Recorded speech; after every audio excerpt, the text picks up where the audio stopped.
Good morning, everybody. Thanks for your time today. My name's Jason Georgi. I'm the field CTO for Prisma Access at Palo Alto Networks, and we're here to talk about business continuity today, right? A lot of people associate Palo Alto Networks with being a security company, a cybersecurity company that's based in firewalls and things of that nature. I'm going to change the conversation up a little bit today. So we're going to talk about how business continuity is being realized through cybersecurity in some ways, some of the impacts that we're observing out there in the field, and things we're helping customers through as far as conceptually getting through some of the cybersecurity challenges that have been realized over especially the last 5-6 months. And how we can move forward together, right? A little bit about me before I get started. I was on the IT side for a good part of my career. So I've been in this industry for 26 years. The first 20 were spent on the IT side, most recently at General Electric, where I was for 8 years running a global shared network services organization tasked with disrupting ourselves. So our job was to look at how we were doing networking and telecom services and how we needed to adapt those for a more cloud forward and mobile forward direction as a company strategy. So how are we going to get GE products and services out to emerging markets faster and do it in a more reliable way than assuming certain technology could be in place in some of these emerging areas. So that was a big part of what I did, and I've translated that now over to the provider or partner side, where I've now been with Palo Alto Networks for 16 months. So good to have a conversation with you all today, and without further ado, I will go ahead and get started.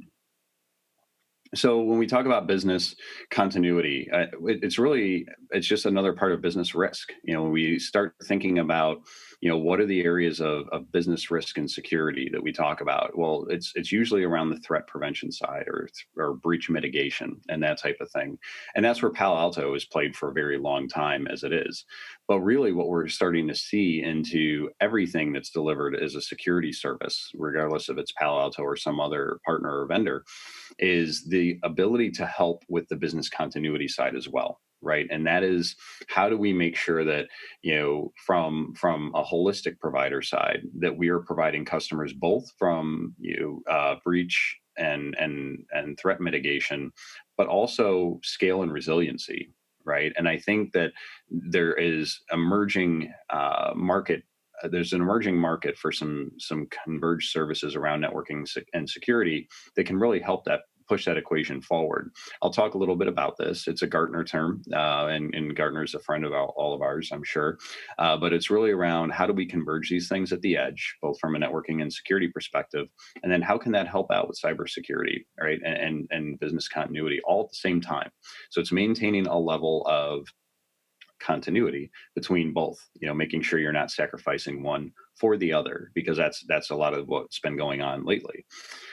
Now, getting into this a little bit as far as what we've been experiencing, right? So we as practitioners, as leaders in our fields, we have to embrace the fact that things have adapted, right? There have been organic changes that have been going on and building up towards something for the last, 10 years, 12 years. And then there's consequential shifts that we've been observing over the last 5-6 months due to COVID-19 and things like that. So, the first one around cloud modernizing productivity. Look, this is one of those organic things. It just kind of happened. It started with, I guess we could say, somebody identified a place to go build a brochureware site, in AWS, and it was non-critical things. So we were like, okay, let's start using this. Oh, and somebody developed a web-based CRM or an ERP. Let's dabble in that a little bit. And then shadow IT happened, right? And shadow IT, from my perspective, because of, in dealing with my own internal customers when I was at GE, it wasn't a thing about users trying to be malicious. It was a thing about users trying to be productive and saying, okay, IT, you're not giving me the tools I need to productively do my job. I've got to figure something else out. So I'm going to go do and provision these services with a credit card or whatever I have to do to get working. Okay, got it. So these have been those organic shifts that have now we've got mission critical workloads and business critical tools sitting in cloud and SaaS services. And the beauty of these things are it's like the elasticity that comes with these applications because they're not sitting static in a data center anymore. They're out there, they're available 24 hours a day. They've got high availability zones so that that those applications are rarely out of commission. Sometimes there's a maintenance window of a couple hours, one weekend every 6 months, whatever it is, but it's not a big deal. But that elasticity is wonderful for a lot of our users trying to be productive. When and where availability, thinking about the fact that it isn't always on type capability or software that's there now. It's not sitting static in a data center in Chicago or Toronto or London to where there are maintenance windows and it's saturated at peak times of the day. So everybody's got to realize this application is going to be slow at 9 a.m. because that's when everybody's logging into it. It's things like that have gone away to where now people can be productive and working with the same application collaboratively whenever and wherever they want. And it's really changed the game when it comes to that. And we think about mobile devices, right? We think about how a lot of SaaS services just come with the mobile client now instead of it being an adder. But then thinking back to when we were developing or are developing internal applications, how often do we develop a mobile app for that? Really never, right? Why should we when there's a SaaS out there that's easier to do, easier to implement, and we get the mobile client for free?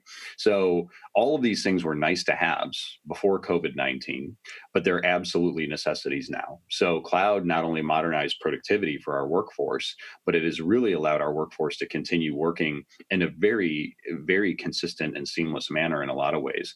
Thinking about that mobile device client, right, where this thing's sitting on a BYO type device.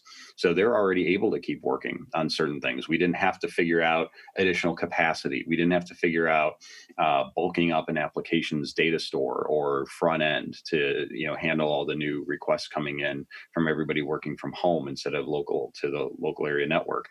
Things have just worked very nicely for how that's evolved.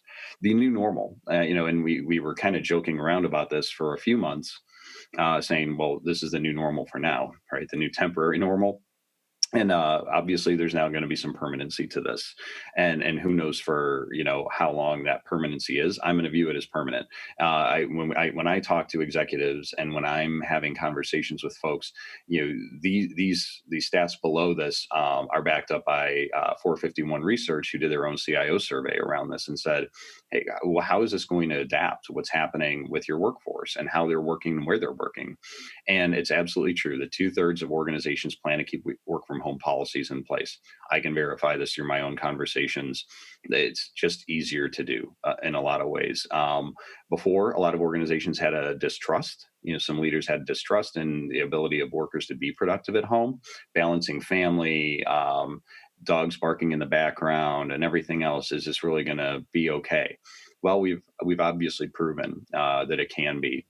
Now, are we going to lax and start going back into offices? Sure. And that's not the point of this particular stat. The point of it is, even as we start going back into offices and as we start returning to a more normal type of work environment, the idea is these policies will stay in place because it's sometimes just a better way for our employees to work, depending on where they are, right? Nearly half of organizations, right around 47%, are looking to reduce brick and mortar, right? Their real estate holdings. And these are long-term agreements. These are 10, 12, 15-year leases in some cases that they're now looking at how do we enact an act of God clause to our leases. How do we just, all right, in 5 years, as things up for renewal or extension, we're going to change this. And it's not just because people don't want to operate office space. It's because they realize COOs, right, are realizing how much they're spending on these offices and realize that money could go back into R&D or back into the business for product development. When we think about another area of this, which kind of shifts over to the COVID investment side, digital experiences. When we talk about a lot of organizations that are now trying to figure out a way to provide a more digital experience to their customers because they can't walk into a store right now, or they may not be able to again. How do we still get our products and services out? Well, mobile apps, distribution centers, things like that, that maybe aren't really a big part of the business right now that we have to develop, right? We have to provide that more digital experience so that our customers can keep consuming our products and services. So that money is going to be reallocated, sometimes saved. But when you think about the economic impact that some of these organizations have really kind of had to absorb as a result of this, that is money that could then go back into, maybe replenishing some jobs and things like that. So it's a different conversation for different reasons, but it's definitely one that's being had. And then increasing full-time remote workforce, very important for a lot of organizations that want to expand their talent pool. Like the HQ example, that we're going to have, our centers of excellence, and they're going to be around an HQ, or maybe our North American HQ or a European HQ, whatever that is. Well, obviously you can get good talent pools in large metro areas, but you can really expand it much broader if you get out of that regional mindset, right? And you're like, well, if this person can work from anywhere, where would we bring them in from? Anywhere, right? And we can actually get the best candidate for the job. So it's really kind of allowing organizations to expand their thought process too, as far as how do we go attract talent now in this new way of working that is almost completely virtualized. So now, the investment shifting, and there's something around strategy and with PricewaterhouseCoopers that really did another survey around this that I found very compelling, and that there isn't going to make a complete stop in investments. A lot of organizations are going to tailor back the investments that they're going to make in technology, but they're also looking at how we can do more with less, right? So it's, what are the investments that we can make that are going to help push us forward and allow us to do some consolidation and simplification of what we have. We can't just continue the n+1 adding effect. It's got to be an n, plus n minus 2 or 3. So it's a net new capability, or a net modern capability to get us forward, but we've got to start subtracting in our environment as well, because a lot of that old stuff that's in there is either going to continue to be a total cost of ownership problem, or it's going to add to technical debt if it was a CapEx type spend. So there are things that we want to do to shift things around. A cloud is going to emerge as a new thing. And that's because of that static application issue that I discussed before, right? A lot of CIOs I've talked to said, we had these applications, we didn't think we could move them, or we didn't want to move them. It wasn't part of our cloud first strategy. We always had a pragmatic approach of maybe 60% of workloads, or 70% if they're aggressive. But those, 40, 30, 25% that are sitting in that data center may have been exposed as weak, for everybody trying to access them at once over long haul VPN connections and things like that. So now it's like, okay, that's a risk to our business, right? Business continuity can't continue if we have exposure with some of these applications. So we've got to figure out a way to move them to cloud or SaaS, because we need them elastic. We need to get them off-prem, right? We need better compute and load balancing that the cloud can deliver with infrastructure as a service, things like that. So there is new urgency to move some of these static applications to cloud and reinvigorate those processes, getting into the digital experiences or enhancing them, like I said. And then, yes, how do we do more with less? Getting networking and security functions to continue moving forward, not stay stagnant because we can't invest net new money in them, but invest new money in something that we can start to take other things away. So these are what's really kind of happening. These are where things are going. And from a conversation perspective, this is what I'm having, right? The point I just made, unpredictably exposed risk across the state. I talk to this, this slide is a culmination of all the conversations I have, but I do talk to it a lot, because it was, we had this thing over here. We didn't know it was going to be a problem till we couldn't access it anymore because of the way it was being accessed or where it was stored, things like that. Or we thought we had adequate scale in our remote access environment, and we didn't. We thought we were good to go, but they were maybe only looking at one part of that equation, such as maybe VPN concentrators themselves. They had enough capacity for the number of users in their environment, but they didn't upgrade their internet links, or they didn't upgrade their load balancers, or something like that, to where there was some dependent infrastructure between the user and where they were trying to go for VPN that was failing. It was saturated. And so it exposed risk all over the place in terms of IT environments. So what's been happening is really trying to get capacity up. And how do they do that without then that capacity sitting idle? And that's obviously a concern of everybody's. We have to do what we have to do to get users working right now. But then what happens when that capacity starts to be a problem, right? And it's sitting idle, and we're just it's depreciating without use. That those are things that are keeping some executives up at night, as far as either the investments that they're starting to make, have already made, or are contemplating making. So we're trying to help through that, right? Security compromise to get users working. This was a big thing. Get them on. We have to send everybody home. Office is closed. We'll worry about security later. And how many, I've been in IT for 26 years, and how many times have we gone back and said, let's just get this working and we'll worry about security later? I mean, this is like the old days again, right? It was like, get the plumbing, right? Get water flowing through the pipes, get connectivity going, and then we'll deal with security after the fact. And a lot of times we either didn't, or what we did do is an attempt to revisit security. It was well, we can't break it now, so let's put this rule in because we know it's harmless. Let's do this. And so it wasn't as good as it could be. We need to do better with this. The capabilities are out there today to make sure that we can get users working and have security on, and the posture not take a hit at the same time. That's very possible. This is not the old days anymore. There are modern technology advancements that can help through this. The remote workforce obviously it increased the attack surface. When we think about the number of endpoints that are out there directly connected to the internet, each one is essentially its own gateway. Right. So when we think about standards that were in place, either our governments or whatever else tried to implement certain standards around trusted internet connectivity. And that was the whole purpose of that, was to reduce the attack surface by saying we're going to centralize things into a few internet gateways. Obviously, cloud and SaaS have kind of pushed that aside, and governments have adapted, right? They've rewritten the rules. In the United States, we have TIC, Trusted Internet Connections. We're up to 3.0 now, because it has evolved from what it was to centralize, shrink, consolidate, get complete view of that attack surface, to we have to open it up for certain services.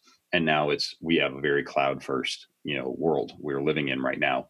That hub and spoke type mentality, or that backhaul of traffic to a central location to access resources when all of these devices are already internet connected, is going to kill the benefit that we're supposed to get out of cloud and SaaS.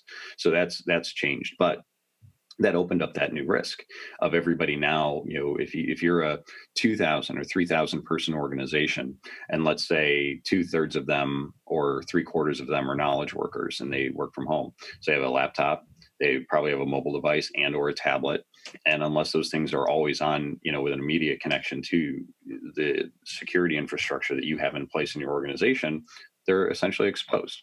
So how do we make sure that we, do something about that and get control of that? Make sure that though we do have an expanded attack surface, it's controlled and we can get visibility. We can see what's going on. Cybersecurity needs to be more resilient for sure. Scalability is key. This is kind of what I was talking about a little bit with unused capacity. But the problem is, the risk exposed too was that whole thing that they didn't know they didn't have enough scale. Right. And so the unpredictable nature of what this was and how it happened really kind of threw things on their end and said, we didn't realize how bad this could be, or how much impact this could generate. And with that, I've got a slide here coming up that I'll talk about why that was such a drastic hit. But it's absolutely true. So now executives are trying to say, how do I plan for the unpredictable, right? Well, if it's unpredictable, you can't plan for it. That's the whole point of it being unpredictable. But there are steps you can take to mitigate risk like that moving forward, is making sure you're using something that isn't just a pour of dollars into some type of technology infrastructure to just make sure it never happens again. But then we have that idle capacity problem, and then we're trying to get away from that, especially in times where money is sensitive, right? And we are talking about the company is trying to make decisions around layoffs, or providing a new type of product and service to stay alive. We can't just throw tech money at IT again, like Y2K all over again. That's not practical anymore. So we have to make sure that we're solving the business outcome problem while providing certain security capabilities at scale. And then rationalizing tools, right? Every single executive I talk to today has gone away from the whole idea of best of breed, let's just say. And I'm using that as a general term, but the idea is I have a specific problem. Here's the tool I'm going to buy to solve that problem. It becomes a one for one product to use case scenario or ratio that is just no longer tolerable. When you think about how things were maybe 5, 6 years ago, that was the direction we had to go. There was no such thing as a resilient, robust platform that could consolidate as many use cases as many vendors claim they could, right? You think of some of them out there that made one acquisition after another, and they'd say, we have a platform, but nothing was integrated. So it was a platform in terms of the invoice that you got and maybe a mobile client that connected to certain parts of that infrastructure. But on the back end, it was all still disparate and still different policies, different management interfaces. There's nothing integrated about it. So then if I still have to do all the work of managing a policy and going through all of this, then why am I actually going to settle for somebody just because this vendor bought them? I'm going to go best of breed. I'm going to go figure out one for one policy management means I can go pick out the best tool for this job, right? And that's what I'm going to do. At this point, as the platforms have emerged and become better and more resilient and fully integrated, everything's API based today. So it's really easy to integrate certain technologies, much easier than it was, 5, 10 years ago. So with that has come now this new sense of what can we do more of with less, right? How can we make an investment in technology now that is going to modernize our infrastructure, but also allow us to take some of that old infrastructure away, consolidate it down. So this is that instead of it n plus one plus one plus one, it's plus one n minus two minus three, whatever it is, to kind of get us into a better state, right? A more consolidated state. And the benefits of that become obvious in the security space. Automation, policy management, the fewer policies you have, the more of a chance of seeing everything. The fewer policies you have, the more you see, the fewer gaps you're going to have, right? So that it just makes sense from that perspective. Automation, when you think about how do you automate moving forward, automate certain responses or threat feeds, and getting a result. It's through common language, right? Log feeds having a similar type format and language that they're speaking, so that whatever you're using to automate it has consistency. So context is easier to achieve. Machine learning is easier to understand because it's learning about what it continues to see on a consistent basis. So it just kind of changes things a little bit as far as consolidating down. And obviously you can't just consolidate into anybody that claims they're a platform, but there are platforms out there that are better at this than others, and those are what's really kind of turning the opinion of from best of breed to platform based approaches here today. So I talked a little bit about a couple of these before. Just another idea on some focus shifts that CIOs are experiencing in the wake of COVID-19. Digital customer experiences. That's going to be a big investment piece because that's how business is going to move forward.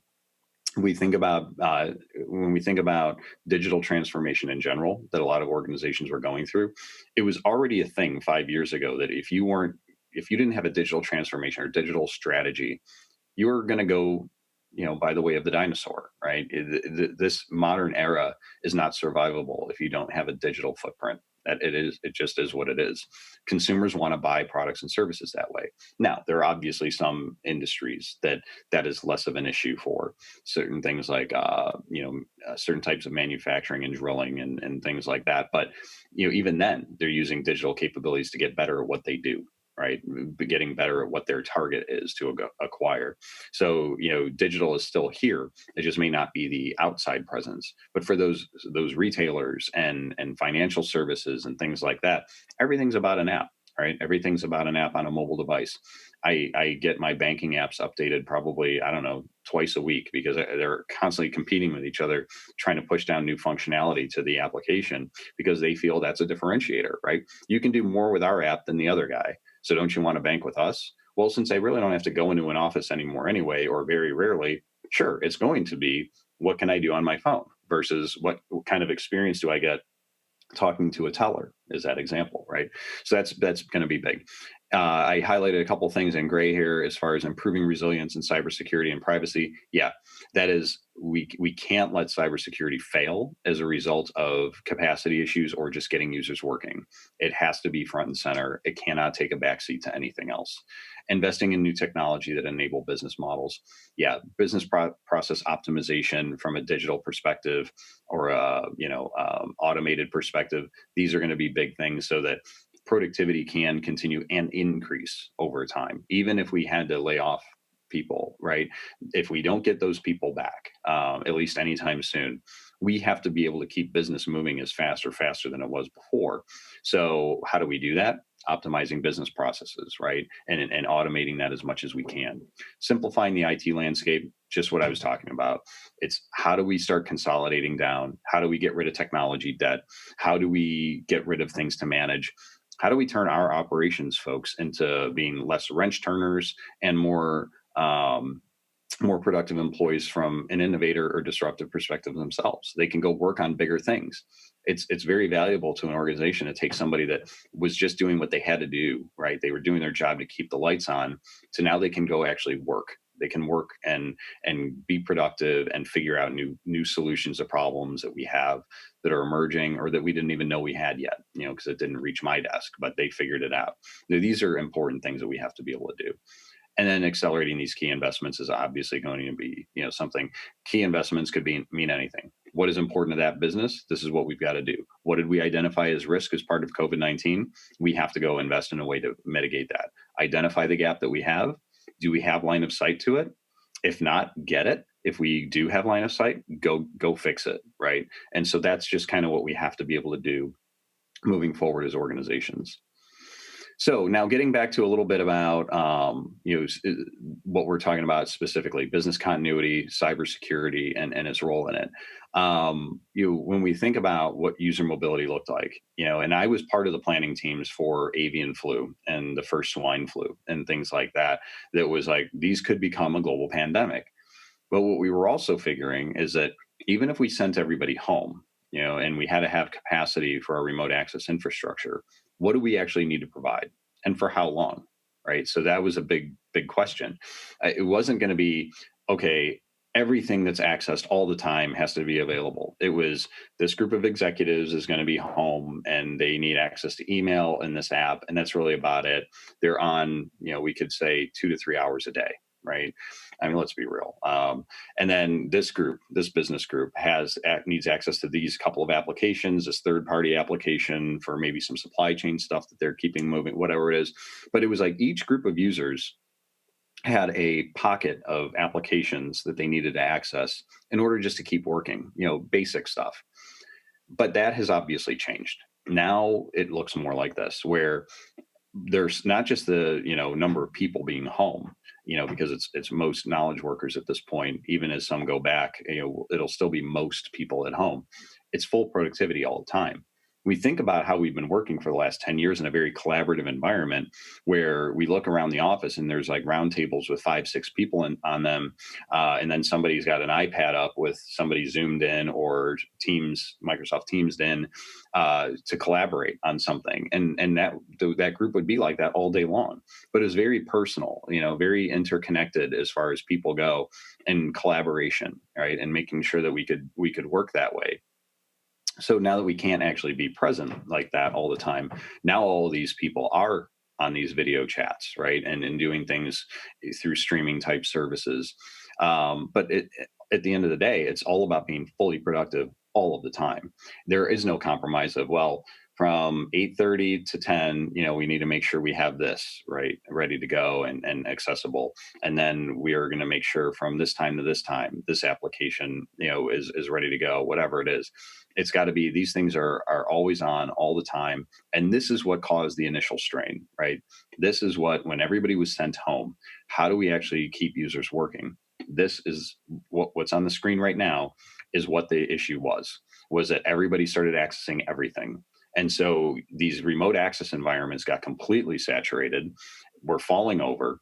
And so even though it was a mad dash to try to increase capacity, everybody was trying to increase capacity at the same time. Everybody was going to the remote access vendors being like, I need another concentrator. I need another this. I need another that. I need you to upgrade my bandwidth. I need you to do this. Though everybody was making the call at the same time. I need laptops. I need to send laptops out to my remote workforce. Good luck getting a laptop in March. It was almost impossible. All these manufacturers were essentially sold out, unless they had stock, that was earmarked for you already. Good luck getting that. So everybody was sent home. Everybody started working. So then what happened? Decisions were made. This is that compromising security for getting users on. Started splitting VPN traffic off in a lot of these cases, right? So a lot of these services now just started going direct. Okay, only traffic destined for the data center. We're going to send to the data center to reduce that capacity on our remote access head ends. Everything else we send direct. Okay, understood. That's a way to get people working, productive, using cloud services because that's what they're for. The issue is we've now rested on that inspection capability, and the ability to inspect traffic inline cannot be taken for granted. That is how we make sure third parties accessing our stuff, that risk is mitigated. That is how we make sure that users that could go rogue don't, or if they do, we catch them, right? There's certain things that we have to be able to do. So those split VPN was a way to get people working. And yes, it makes sense for things that are real-time streaming, right? You don't send Netflix through your VPN or remote access solution, whatever it is. But there's certain things that we can do to mitigate risk where it makes sense. We shouldn't be sending SaaS direct most of the time if we don't have to. We should be doing some type of inline inspection with it because we need a way to mitigate malware transmission. And some will say, well, this is a layer 7 session between the user and the application. Malware is not going to crawl from my device across that session to that SaaS. No, but if I'm a rogue and I'm a bad user, a rogue internal user, or my credentials were stolen, nothing stops me from uploading malware to that host. Right. So that's the difference. It's the ability for malware to find its way versus malicious behavior. We needed to be able to stop malicious behavior. We still do, right? I can't remember the last customer I talked to that said their Google Drive or OneDrive or Dropbox, if that's what they had for their organization, was not critical. There's critical information out there. You need to be able to protect it. And if you're relying on destination security, whether that's host-based or application-based itself, that's fine. There are good controls out there, but often it can be too late, especially if those controls aren't finely tuned enough. Right? If you don't have the right control there and you have nothing inline inspecting traffic, that's a problem because now that malicious payload, whatever it is, or the malicious behavior has reached its destination.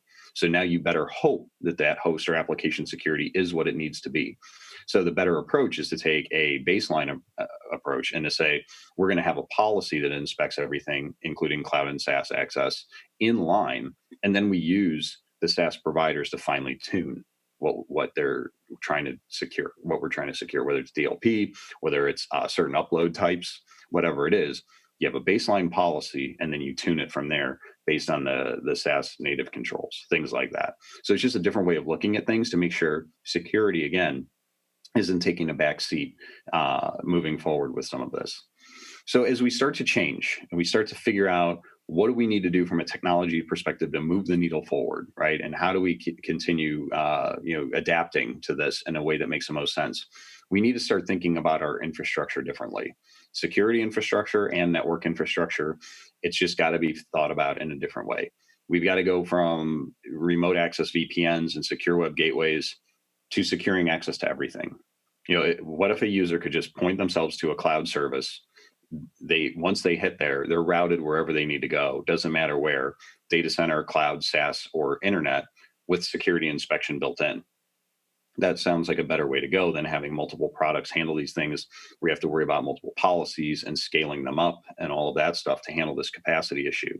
It's how about a cloud delivered service that provides secure access to everything? Makes some sense. One product per use case, like I said, the bane of most CIOs' existence today, CISOs too, right?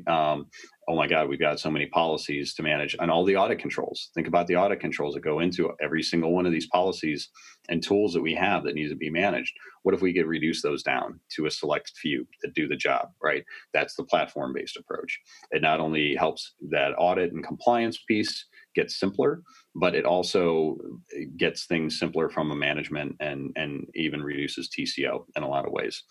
Infrastructure capacity, I've beaten this horse to death.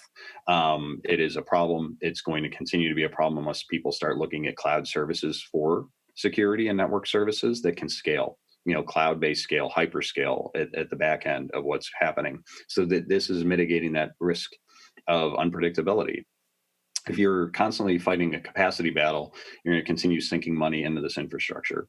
If you can find a cloud service that is going to scale to meet your needs, descale when that event is over, you're better off. That's sustainable scale, rather than just throwing money at the problem that eventually is going to come back to bite us in terms of debt. Managing hardware and policies to managing service or overseeing a service, a single interface, with a few control knobs, rather than, planning capacity, managing policies, refreshing equipment and gear, and doing it all, some of those things on a 24/7 basis, and then refreshing gear on a, 3 to 5 year cycle. Let's get rid of that. It's time to move forward into different technologies that are delivered as a service so that it makes our environment easier and it reduces that burden on our management teams. So you think about what some of the issues with product-based approaches in general, right? So you got remote worker access, VPN, whatever it could be. You got to provide secure access to internet and SaaS. Your remote sites, yeah, they still exist and they're going to continue to exist. People will start going back to in the offices at some point if they haven't already. And we have to make sure we've got good, secure access to internet and SaaS services from them. And then third parties. Let's not forget about that, right? We have more third parties accessing our stuff than ever before. And this has become a challenge when it comes to, how do we let them in securely, right? And things, and making sure that capability is right. So existing solutions to secure this, we've got our VPNs, we've got our software defined perimeters, we've got our VDI and RDPs for remote workers, our proxies and CASBs and third party gateways for internet and SaaS. Got SD-WAN, sometimes it's secure, sometimes it's just layer 3 or 4. Branch firewalls, if we've got direct internet access, potentially proxies, whether that's on-prem or we're sending web traffic back to HQ, or a cloud proxy, split off, whatever it is. But again, you look at this, it's just one product after another, after another, after another, to try to solve these problems. And all these have the complexity issue that I was talking about before. All of these most of them have scalability issues, right? So when we talk about business continuity, and if these are the services that we put in place to provide access to these services in a regular means, how do we make sure we have the adequate capacity for all of them as things like unpredictable events such as right now are occurring? We may have already upgraded the capacity for this. Okay, so it is what it is. But what if something like this happens again, and now we are forced to have people full-time remote for however long? We have no idea, right? And that could be everybody for a period of time. We just don't know. We don't know how this is going to adapt yet. And so it's more, how do we get better about not having to predict the future, right? And that's through different types of services. So I talked before a little bit around Gartner, right? And that we all love Gartner for different reasons, but about a year ago, August 2019, they launched a new acronym, and I'll leave it at that, called SASE, Secure Access Service Edge. And what that is a convergence of services that have already existed for a long time. But where they got this right is they said, look, guys, us, at Palo, Cisco, Symantec, others, they said, you guys provide certain network security capabilities, but you sometimes provide them, individual of each other, right, in an isolated way. You got some networking services, you've got some security services, you sell them together and create like a bundleized platform or whatever you want to do, but it's really not there yet. And so they said, why don't you guys figure out a way to, embed security and connectivity together at the edge? And so the beauty of, and Palo plug, right? Palo Alto Networks was already going down this path with our productized SASE, which is Prisma Access, where it was taking a network-based approach to getting users wherever they were to the cloud service and letting the cloud route them wherever they needed to go from there with security inspection built in. And so this was already kind of the path that we were going down, which was a key reason I joined Palo Alto in the first place. But other organizations, it's a good challenge, right? It's a good challenge to say, this is absolutely right. Workloads, apps, services, resources are moving out of the data center to cloud, SaaS, and wherever else. They're ubiquitous. And so are users. They're no longer obviously contained in offices right now. So when everything's out of our brick and mortars, what is that common medium that they're connecting to each other over? The internet, right? Everything's edge connected. And so if you can't control this network that is the internet, which we can't, the next best thing you can do is control transit through it, network services, and embed security with it. Security services, converge them all at the edge. This is how you can combine the ability to provide resilient, scalable connectivity and security the same way. It's a SASE based approach, SASE, pronounced SASE. So Gartner got this one right, and it makes a lot of sense. So when I showed you before all the different solutions that you need, to kind of provide certain accesses and access types to resources securely, you could do something like a SASE to provide remote worker access, right? You can take your VPN and collapse it into a SASE. You can take your secure internet access and CASB, collapse it into a SASE. You can take your remote site access, collapse that into a SASE as well. And with third parties, behaving similarly to remote worker access, you just collapse those things in. This is that new investment potentially that does start to take things out of your environment, because now you're starting to reduce point products. So yeah, I got to provide internet security. That's a proxy-based solution, but that's all that proxy is going to do, right? How about a SASE approach where I used it to replace VPN, but now I can collapse what internet security gateways I have out there into it and eliminate those products, right? So that's the next way to start thinking about this to achieve longer term value as well. But as I stated, SASEs are really nothing new as far as technology goes. It's just a new way of approaching it in a converged way. So it's taking things like SSL decryption, a CASB, DLP, sandboxing, so malware sandboxing, zero-day sandboxing, all of that type of thing, firewall as a service, and combining it into a single platform with those networking services like SD-WAN, network as a service, QoS. So you've got this more holistic approach to connectivity with security included and embedded in it. So it just makes things more secure without having it to be a compromise and then going back and readdressing it later.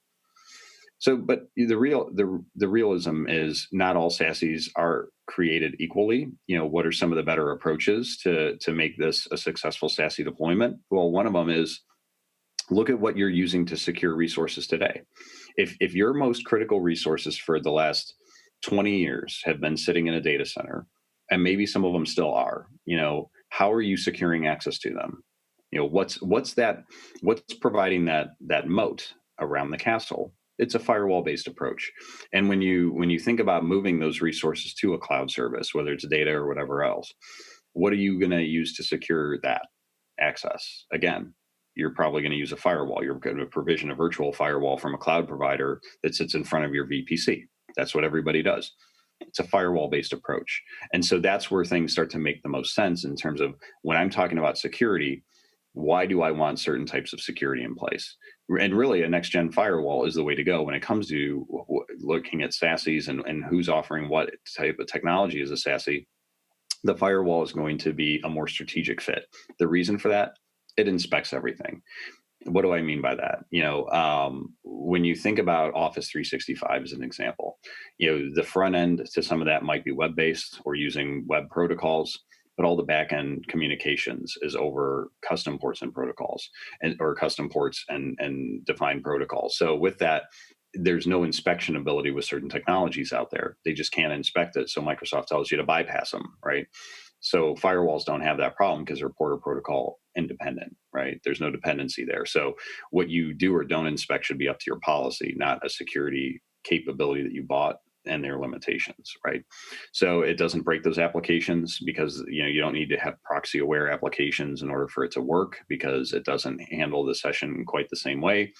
Integrated platforms, firewalls have the ability to route. They can route over BGP and things like that. So you can actually extend your network into cloud services so that you can have a user hit a cloud service, a single cloud service, and then route them to the data center, to your public cloud instances, to SaaS or the web seamlessly. The cloud's just going to do the routing for them, and you don't need to maintain several cloud delivered security capabilities to get the user to their destination.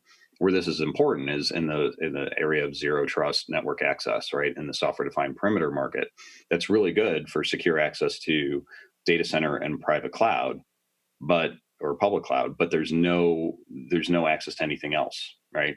And on the internet side, your secure web gateways are good for access to internet services and SaaS, but they're not good to data center or cloud. So you still need two products there. You can converge those things. You can integrate them into a single platform. And better at zero trust. When you have the ability to inspect traffic inline, you're just set up better for it. And what do I mean by that? When we were traveling all the time, and I traveled every week for my job. I look at it this way. I have bags, I have a bag in my hand on my shoulders. I have my ID and a boarding pass. I present it to the borders or TSA officer in the US, whatever it is. They lay the ID down and boarding pass. Green check mark comes up on the Penta scanner. I'm a known traveler, good to go. Now that officer says, you know what, go straight to your plane. I might think for a second, well, that's convenient. That's pretty cool. Then 1 second later, terror strikes, right? Like, well, you have no idea what's in my bag. You don't know I'm a good person. I'm sorry, you don't. And I don't know that the person behind me is a good person. And if you're not going to look at their bag either, I'm terrified. I'm not going to go get on that plane, right? And so what a firewall-based approach allows you to do is take it from just the user interrogation, the user and device interrogation to say, yep, I have context of this user. So now we can allow them by policy access to an application. You need to take that one step further to say, but now we're going to inspect that traffic, right? We're going to force you to put your bags down and make you walk through the metal detector or body scanner. We just have to do it. That makes the most sense.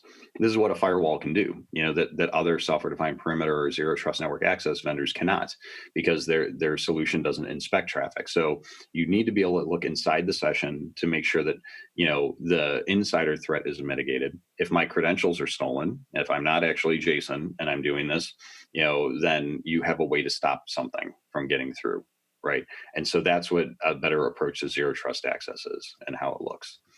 And then as I start to wrap up here, and then I'll take questions here in a couple of minutes, a couple other things. Not all SASE providers are created equal, as we talked about with security. What about the architecture itself? The question you have to ask yourself, because SASEs are cloud delivered capabilities, you have to ask yourself, do I want dependent scale or auto scaling is really what it boils down to. Dependent scale is when a provider has built their cloud, right? They built it, they're happy with it, and they add capacity and scale it by adding infrastructure. They buy boxes, they ship them to data centers, they rack, stack, power, change control, QA, all the stuff that they have to do to add capacity. It's a continuous process. It's ongoing, and if those data centers reach capacity during that process, their only way to scale it is to continue adding infrastructure. And how long is that going to take going through those processes? Or you could look at something that has a more auto scale capability, getting away from helping you with the unpredictable, that you don't have to worry about capacity. And neither do they, right? Either does your provider, because it's just there. So leveraging something like a public cloud service to deliver the SASE gives you the hyperscale capabilities, instant compute, auto scaling, load balancing. And then when the event's over, it descales. So it gives that back. So it's a little amorphic, but it works for that environment, and it makes sure things are sustainable and that you don't have to plan for capacity when you don't know if you have to.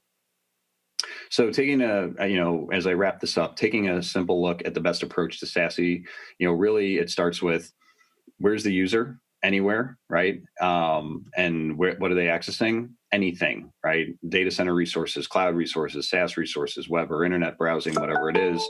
What kind of traffic is that? And for some of those, like data center, it's any port or protocol combination. Cloud, any port or protocol. SaaS, mostly web, but some non-web and some custom ports. And then you've got web with streaming and FTP. So really the best solution is something that can look at all of that type of traffic and route it appropriately, right? You're trying to consolidate things down. You want it to be the better approach. That's one solution to all destinations. It's giving you complete visibility. When you think about where that user's trying to go, and if we can't control what we can't see, or we can't manage what we can't see, either way, you need to have visibility of everything. By having your users go through a single type of platform, you do have visibility to everything. So you can make risk-based decisions and controls and things like that based on where they're trying to go and what they're trying to do. And then, you get the zero trust network access built into all of this. So unified platforms, they improve value at scale, right? As your policies to administer go down at each one of these that you take out of your environment, your N minus, minus, minus, your policies to administer go down. Your management effort goes down. Your total cost of ownership goes down because you're doing more with less. Your scalability goes up because it's a cloud delivered platform that's handling all of these services at scale. You're consolidating visibility down to a single platform so that, like I said, you see where your users are going all the time. You can make better decisions. So the value curve goes in the right direction, up and to the right. That's your SASE entitlement. So as you continue to consolidate things down, it makes more sense. Now, not every organization has the ability to just do a big bang approach. We're going to, just turn everything off and move into the SASE world, obviously. But you start somewhere. You may start with your VPN replacement, or you may start with your secure web gateway replacement. But then as you get that deployed and then something else, it's time to make a decision for. Do I stick with the status quo, or do I look at my new other incumbent technologies and see if I can incorporate this capability into it? And when the answer is yes, then you shut that down and you just extend the value out of what you're out of that SASE investment further and further and further. So it makes good sense from a management perspective and a estate perspective. So top 5 reasons customers choose, our Palo's productized SASE, which is Prism Access, that complete visibility and control of all user access to all resources, enabling the cloud journey, right? Fast performance to cloud and SaaS because it's already there. It's already in cloud and SaaS services. Inspecting everything, making sure that you can get that inline inspection of the session and all traffic types. Cloud native capabilities, demand-based scaling, full customer isolation within the cloud, making sure there's no cross-contamination or competition for resources, improving the people, process, and technology balance, right? So making sure that you are able to do more with less from a management perspective, an infrastructure perspective, streamlining policy or processes and things along the way, because you just have less to manage. So enable that business, right? You enable it through business continuity. You can improve the user experience through cloud delivered services, cloud native performance to certain cloud and SaaS applications. You're increasing agility because the capacity is there when you need it without additional expense. You're able to reduce risk because the security is built in, making sure you're not compromising on it to get users working. So you're really able to champion the business through these times by providing a better, more holistic solution to this problem. So as you go through a SASE evaluation, just look at some things, when you get there, what are the points of presence? How is scale sustainable? How are you handling customer isolation? What is your platform unified or is it not? What are my SLAs? Do I have SLAs to SaaS services? Because if you don't, why not, right? If these guys are offering, good performance to some of these services, they should have SLAs backing performance to them. And be able to inspect all traffic, like I've said, 1,000 times here today. So that's really about it. I'm ready for any questions that may have come in or that anybody has at this point. Thank you, Jason. Assuming that you can hear me just well, I'll read question number 1 verbatim. Question number 1 states, we've currently moved into phase 3 here in Ontario, which I'll explain, simply means that more and more businesses are opening up, are permitted to open up safely, and our downtown core, for example, has a lot of folks returning back to their offices. What do you recommend as some best practices for companies that are welcoming back staff who are remotely based, now back to the corporate network in person at the enterprise location? Well, really, I would say what your security approach is for what your security approach has to be married to whether your users are on-prem or off, right? When we talk about something, I think the term you could use is follow the user type policies, is making sure that no matter where that user is, whether it's the office, at home, on the go, it follows them to whatever they're trying to access wherever they are. So data center, cloud, SaaS, web, doesn't matter.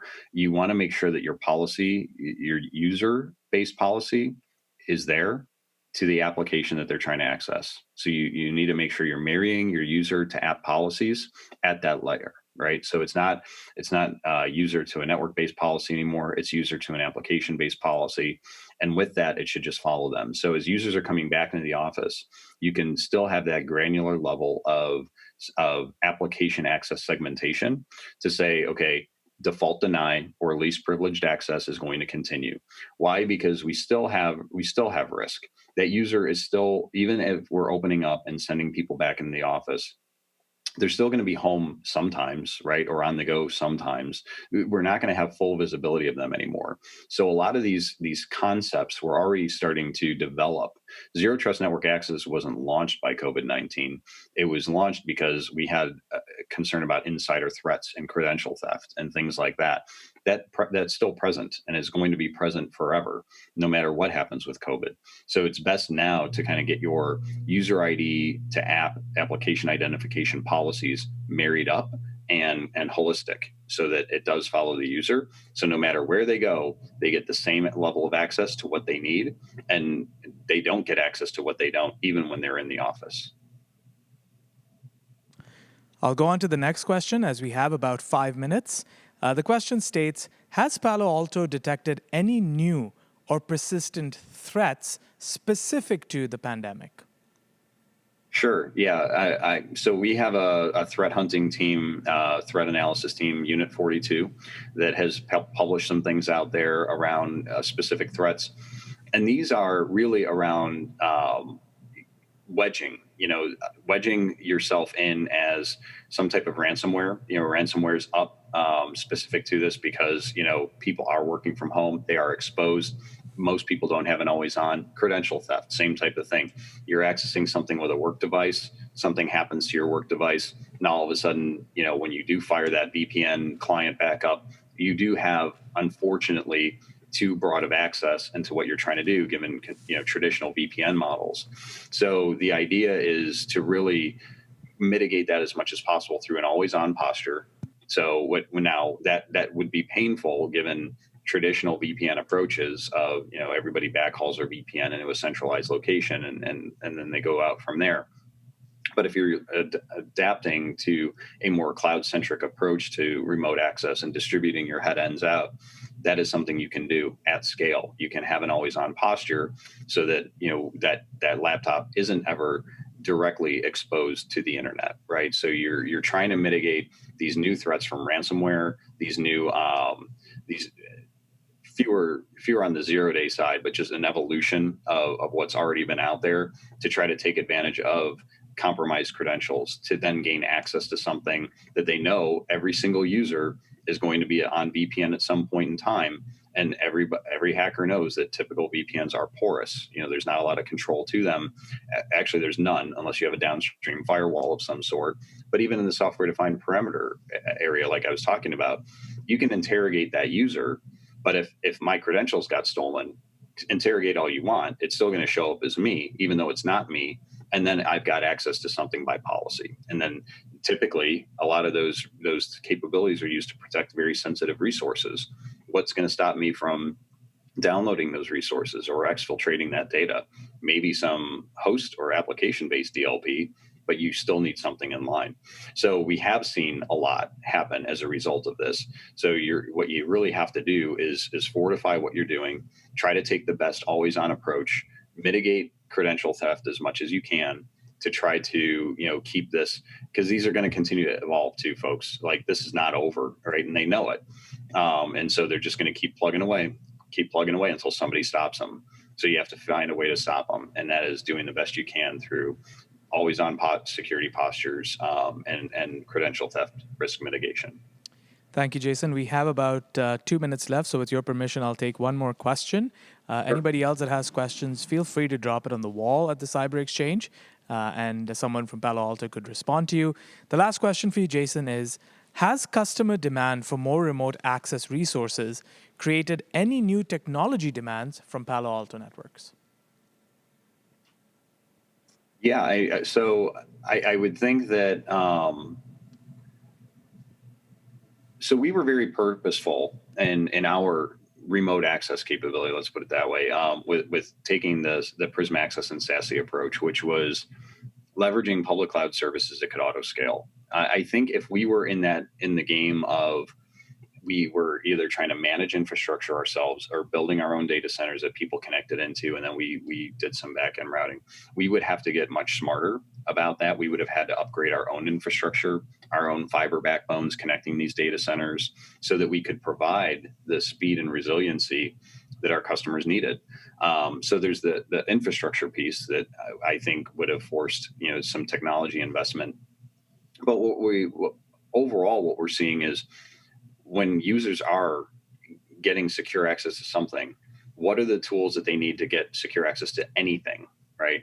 And so that that's exposed a couple of things that we're going to start looking at ourselves as far as, okay, maybe this piece of software or this type of application we didn't really think through, as far as providing a secure capability with it. We have developed and made a lot of acquisitions on the Prisma Cloud side, so cloud workload protection, containers, and things like that. That has IoT, or a certain type of protections there. So we have made acquisitions that are around making sure that anything that is being accessed in a secure manner. For example, I'll go back to the IoT example real quick before I wrap up. A lot of the solutions out there that claim a SASE posture are really focused on the user to the application. That's it. What about machine to machine and machine to application or something like that? I mean, a lot of our OT devices and IoT devices are communicating with certain SaaS or cloud applications, usually cloud. We're moving a lot of that stuff out of the data center because of the volume that those devices are creating. And so what's securing them? Right. So I think we did a good job of identifying that was going to be something coming anyway. And so we made an acquisition around that space for IoT security inline in the cloud as well. So that, there are things like that we've already identified. We're going to continue to see how this unfolds, what our customers tell us. So the best thing I have is you all telling me, hey, I don't think I see this in your portfolio. I could use your help, and because I've got other stuff of yours, and we go about trying to address that. So feed that stuff in.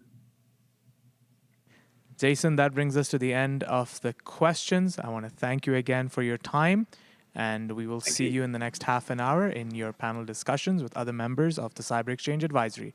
Thank you, Jason, and thank you, Palo Alto. Thank you.